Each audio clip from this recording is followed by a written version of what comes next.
જે લગભગ 20 દિવસ જેટલું અમારું તમામ શાળાઓનું થયું. આ શાળાઓના સીસીટીવી વ્યુઇંગમાં ધોરણ 12 સાયન્સની વાત કરીએ તો એમાં એક પણ ગેરરીતિનો કેસ ધ્યાને નથી આવ્યો. ધોરણ 12 કોમર્સમાં 3 ગેરરીતિના કેસ ધ્યાને આવેલ છે કે જેમાં વિદ્યાર્થી એકબીજા સાથે વાતચીત કરતા અથવા તો ક્યાંક ને ક્યાંક ચીટની આપ-લે કરતા ધ્યાને સીસીટીવીમાં આવ્યા છે.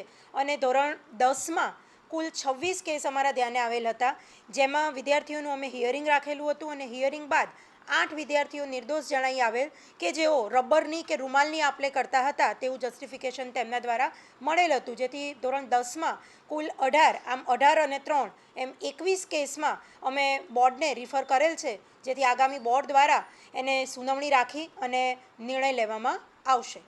ગુજરાત માધ્યમિક શિક્ષણ બોર્ડની ધોરણ 10 અને 12ની સીસીટીવી વ્યુઇંગની કામગીરી પૂર્ણ થઈ ગઈ અને તમામ રીતે જોતો વિદ્યાર્થીઓનું જે કંઈ શંકાસ્પદ દેખાતા હોય છે સીસીટીવી વ્યુમાં એમને બોલાવીને એમનું હિયરિંગ કરવામાં આવતું હોય છે.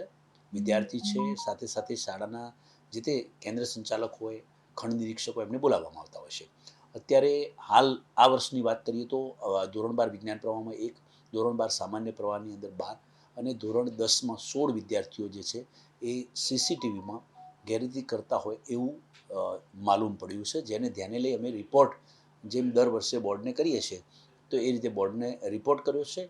આગામી દિવસોમાં બોર્ડની પરીક્ષા સમિતિ દ્વારા બોર્ડને જે પ્રમાણે શિક્ષા કોષ્ટક છે અને એ પ્રમાણે એને નિર્ણય લેવામાં આવશે.